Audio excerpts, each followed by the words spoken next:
Capítulo 11. Inicialmente desvalorizei os sintomas e os exames médicos da Margarida. Estava convencido que as suas mazelas e inseguranças estavam unicamente relacionadas com o luto pela perda da mãe. Até que num daqueles cafés que costumava tomar com o Ferraz no hospital, tão rápidos, que muitas vezes íamos a bebericar pelos corredores e só no dia seguinte entregávamos as chávenas à funcionária do bar, ele me perguntou de chofre: "A cirurgia da Guida já está marcada?" Desde que começara a frequentar a nossa casa, que ele tratava assim a minha mulher. Ao contrário de mim, que sempre tive a sensação que qualquer diminutivo iria mutilar a inteireza do belo nome. "Do que é que estás a falar?" Perguntei e bebi mais um gole, continuando a andar. Que confusão estaria ele a fazer? Então o meu amigo parou e fitou-me. "Do aneurisma da aorta abdominal?" Disse-me muito sério. Das duas, uma.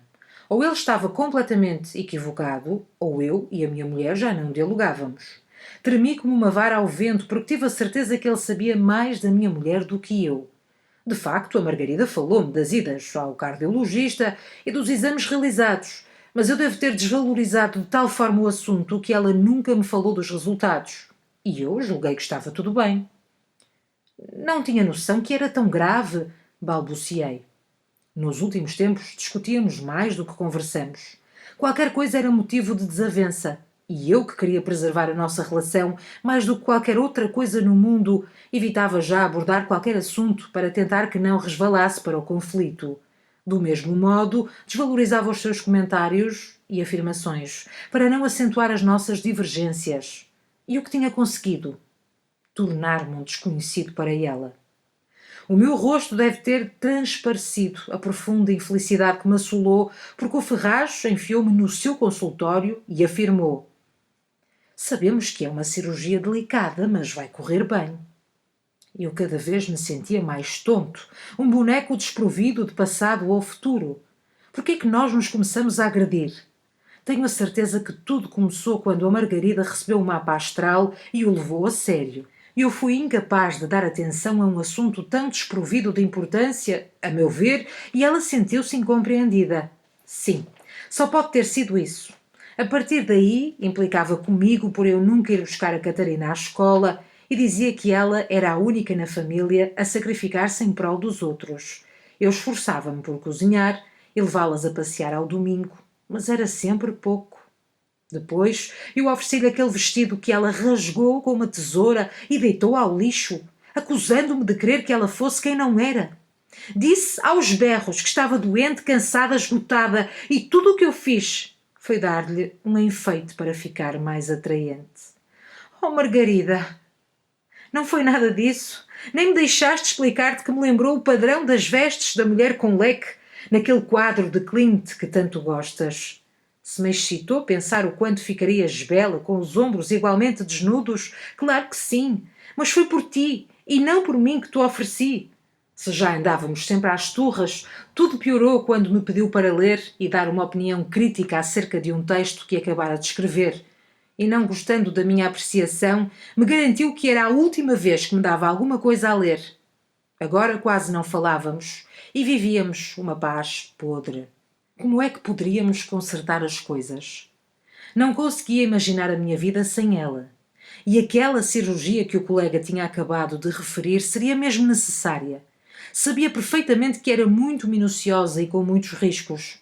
Não podia ser. Cancelei as consultas dessa tarde e fui para casa. Ela não estava. Liguei para a Linda, que me informou que estavam juntas a acabar uma tradução urgentíssima. Pedi-lhe para informar a minha mulher que não se preocupasse em ir buscar a Catarina ao colégio, pois iria eu.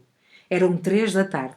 Faltavam 2 horas e meia para a minha filha sair e eu era incapaz de me concentrar na leitura ou em qualquer outra atividade. Saí de casa e comecei a andar à deriva. Então ouvi um guincho que me devolveu aos tempos em que o meu pai era vivo. Era um elétrico a travar nos carris. Subi. Sentei-me num banco palerma, mas estava demasiado perturbado para me sentir confortável com tanta gente a meu lado. Levantei-me e fui sentar-me no meu local preferido, o banco traseiro, onde podia ver sem ser visto. Era sempre ali que o meu pai se sentava quando me levava a ver as exposições de camélias no Palácio de Cristal. Como o elétrico costumava estar à pinha, ele sentava-me no seu colo. Sim, esse era verdadeiramente o meu lugar preferido no elétrico e no mundo, e há tantos anos me vira apartado dele. Saí. Precisava de apanhar ar e chorar. Fui até à praia do Molho. Escondi-me entre umas rochas e a água e libertei as minhas mágoas em doses compassadas de soluços. Que saudades eu sentia daquele homem! O que eu não daria para o ter de volta! Recordei a sua voz mansa enquanto tirava ervas daninhas do jardim e me falava de França. Sempre o corpo expedicionário português e os traumas sofridos naquele dia fatídico que dá nome à rua onde eu e a Margarida moramos.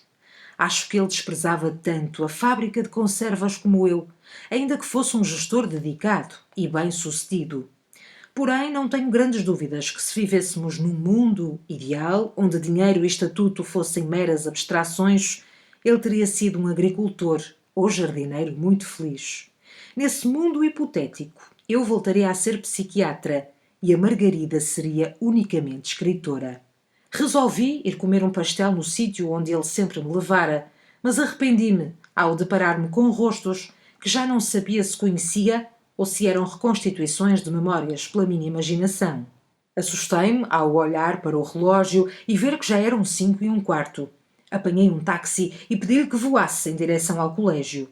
O motorista bem se esforçou, só que o trânsito já era espesso e só cheguei perto das 6 à escola.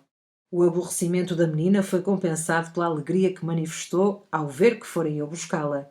O problema é que o atraso não permitiu que ela fosse à aula de balé, e eu temia a reação da Margarida. Diria com certeza que eu era um incompetente e que fora ingênua ao confiar em mim. Resolvi passar no restaurante e comprar o jantar.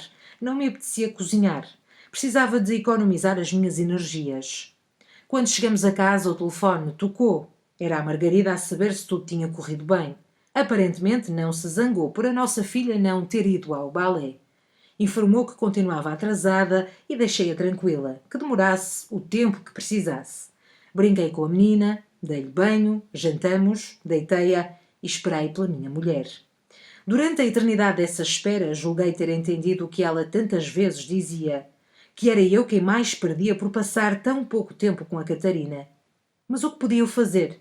A minha carreira era muito exigente e eu corria do hospital para o consultório e ainda levava estudos e teses para ler em casa.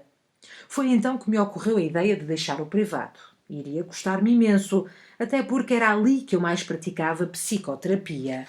Todavia não havia nada mais importante do que a minha família, tanto mais se confirmasse que a Margarida estava doente. Ela chegou perto das 11. Vinha com um ar muito abatido e o seu rosto iluminou-se ao ver-me. Obrigada por teres segurado as pontas. Tínhamos de fazer a revisão de uma tradução para dar entrada amanhã na gráfica e foi um stress. Não fiz mais do que a minha obrigação.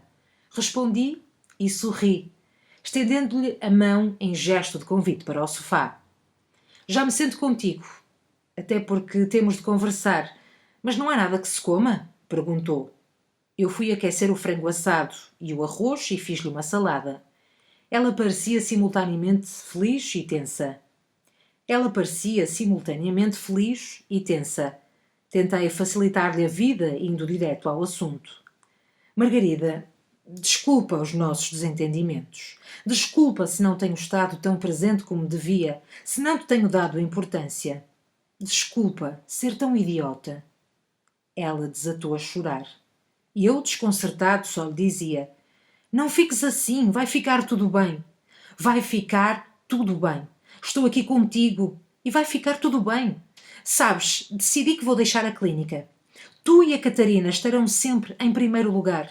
E sobre o problema do coração, ela mudou de expressão e confrontou-me. O que é que tu sabes sobre isso? Sei do aneurisma. O Ferraz contou-me. Ela, que mal tinha tocado na comida, entrou num choro desconcertante repetindo: vou morrer. Sou uma estúpida e mereço isto. Não digas disparates. Por que não me contaste? Porque sou uma parva e não mereço nem uma unha do homem que és. Que conversa é essa? Ela recuperou o domínio de si e os olhos vermelhos do pranto pediram-me tréguas. Aproximei-me, toquei-lhe no ombro e disse-lhe: come primeiro, depois falamos. Assim fez, ingerindo em silêncio a refeição. Engordara um pouco desde que a nossa filha nasceu, sobretudo na região abdominal. Se esse aspecto nunca me incomodara, pelo menos do ponto de vista estético, agora que sabia do seu problema, olhava para essa gordura com outros olhos. A minha mulher nunca se preocupava com o que comia. Desconfio que quando vivia sozinha nem cozinhava, alimentando-se à base de bolachas, snacks, bolos e iogurtes. E como tinha um apetite voraz, naturalmente foi engordando. Reparei ainda que o seu cabelo ruivo tinha já muitas brancas, como se fossem alinhavos de linha branca ali esquecidos por uma costureira descuidada. Era inteiramente linda, a meus olhos, como aos 20 e poucos anos, quando a conheci. Ela acabou a refeição e eu afastei o prato. Retirei-lhe o relógio do pulso, reparando que era meia-noite. Libertou-se um odor a suor que me fez desejá-la. Acariciei-a, mas retraiu-se. E depois, quando em todas as torres de todas as catedrais os sinos davam as 12 badaladas e os amantes se procuravam, caiu a bomba sobre a cidade, destruindo o mundo como até então o conhecera. Lino, tu não fizeste nada de errado. Eu sim. Vou-te contar porque te amo e sei que a nobreza do teu caráter pode ter espaço para o perdão. Se me conseguires perdoar, ficarei grata e feliz ao teu lado. Se não, eu entenderei e continuarei a amar-te e a recordar-te como o mais belo ser humano que conheci. O que é que fizeste? Traí-te, disse-me ela com os lábios inchados e as narinas a tremerem. Estava mais bela do que nunca no cimo do abismo de onde me empurrara para as profundezas do desgosto. Nessa boca do inferno onde caí, eu sabia já que a perdoava, que queria voltar a escalar até ela, custasse o que custasse. Ficamos algum tempo em silêncio, até que o cortei, apelando. Conta porque é que aconteceu e tudo o mais que achas que eu deva saber. Foi um ato de fraqueza. Quem não classifica assim uma aventura depois de se arrepender? Na altura foi a curiosidade, o ímpeto, a excitação. Ele cortejava-me, seduzia-me com o seu exotismo e eu deixei-me ir. Durou pouco tempo. Estava com ele quando me disseste que a minha mãe foi para o hospital. Esse infeliz acaso cravejou em mim um punhal de culpa e superstição que está na origem da perda de saúde. Morria de curiosidade para saber quem era ele, embora em quase igual medida de forças preferisse nem saber. Contudo, direcionei noutro sentido a conversa. E por que não me contaste do aneurisma? Porque não quis vitimizar-me. Não queria o teu perdão só por teres medo de me perder. E ao teu amante contaste, foi? Ainda não tinha acabado de pronunciar estas palavras e já estava arrependido de curiosidade tão mesquinha. Ela desvalorizou o meu sarcasmo e explicou tranquilamente. Eu não tenho nenhum amante. Deitei-me com esse homem uma meia dúzia de vezes e depois disso nunca mais falamos. Tenho sido uma perfeita idiota contigo. Mas morreu a minha mãe. E eu precisava tanto, tanto de ti que não suportava a ideia de que me deixasses. Por outro lado, tratava-te mal para que tu te afastasses naturalmente e não me suportasses mais. Desculpa, se é que isto tem perdão. Eu fui até à janela apanhar ar. Depois olhei-a muito dentro do azul dos seus olhos e disse-lhe: fica, não te vás embora. Mas da próxima vez que tiveres uma aventura, deixa-te de mapas astrais e conta-me. Não sei ler o futuro, mas talvez te possa ajudar no presente. Eu chorava baixinho e levantou-se para me abraçar. Acrescentou a uns centímetros de mim: desculpa ter destruído o vestido que me deste. Sei que o fizeste com a melhor das intenções. Só que era igualzinho ao de um quadro do Klimt. E o Rodrigo tinha-me falado desse quadro quando dormimos juntos. O Rodrigo? O Rodrigo que conhecemos em Florença, o marido da Madalena? Desde quando é que vocês se encontram? Sim, esse Rodrigo. Foi só no fim do ano passado, mas não quero falar sobre isso agora. Prometo que no outro dia voltamos ao assunto. No dia seguinte fui com ela ao cardiologista. O cenário era preocupante. Contudo, o clínico foi da opinião de que a cirurgia não era iminente e que se poderia conjugar vigilância com alterações de estilo de vida.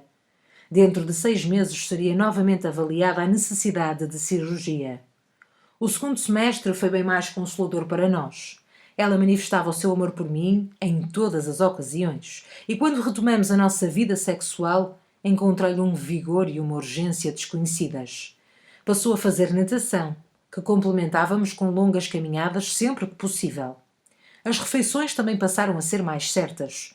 No fim do ano já se sentia melhor e o médico voltou a adiar a cirurgia, mas só por 6 meses. Sinto que passamos a viver a prazo, e isso não foi exatamente mau. Eu deixei o consultório, pela Catarina e por mim.